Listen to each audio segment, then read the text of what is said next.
بسم الله الرحمن الرحيم. ألهاكم التكاثر. السورة الله سبحانه وتعالى ayogereramu ebigambo bino wammanga. Bismillahir Rahmanir Rahim.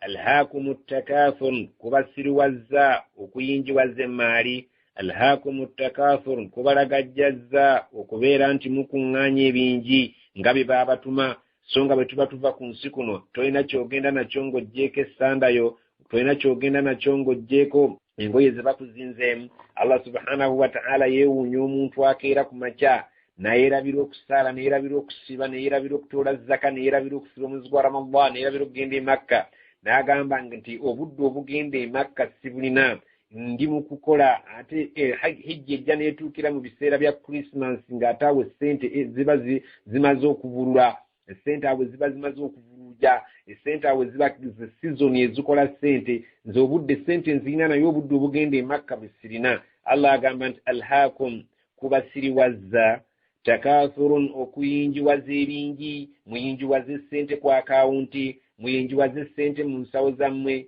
muyinjiwaze amataka, muyinjiwaze ebyobugagga, amamotoka, ebyo bye byabaleeta kuno.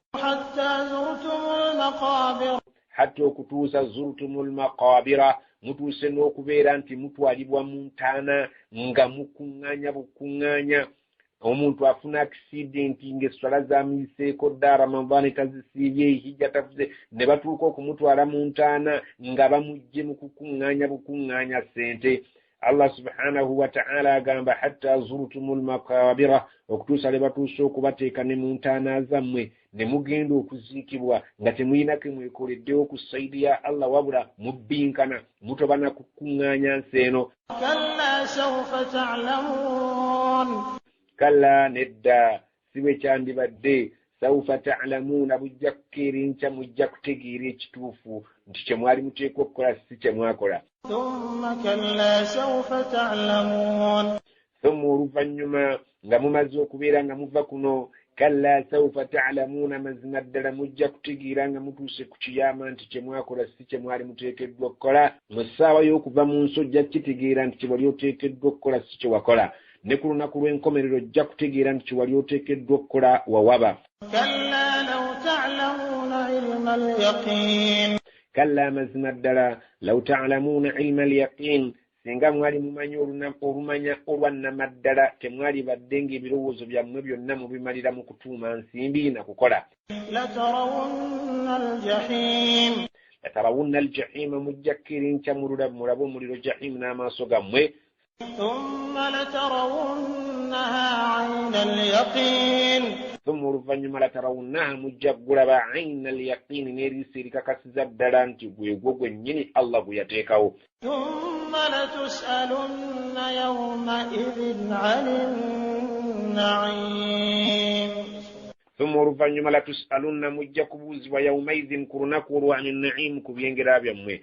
Allah subhanahu wa ta'ala tolina nsonga yonna gy'ogenda kumuwa yakugaana kuyiga kusoma Qur'ani, kubanga Allah subhanahu wa ta'ala yakuwa facilities zonna.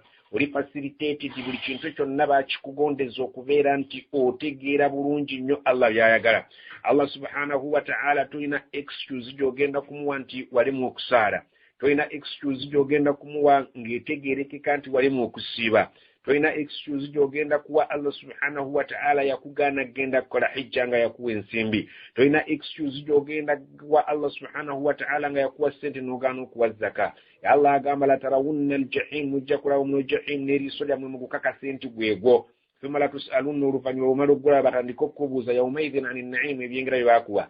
Kinsonga kiggwe yakugaana okuyiga okusoma Qur'ani nga wali omanyi abantu abazannya omupiira gwa Arsenal e Bulaaya. Omusajja ayinza okukusimbira layinaapu y'e Bulaaya yonna buli ttiimu eriyo n'agikubulira n'omuzannyi ssente ze bamuguze ne ge bamugye mu ttiimu okumuzza mu ndala, naye nga mu Qur'an talina amaharufu n'emu.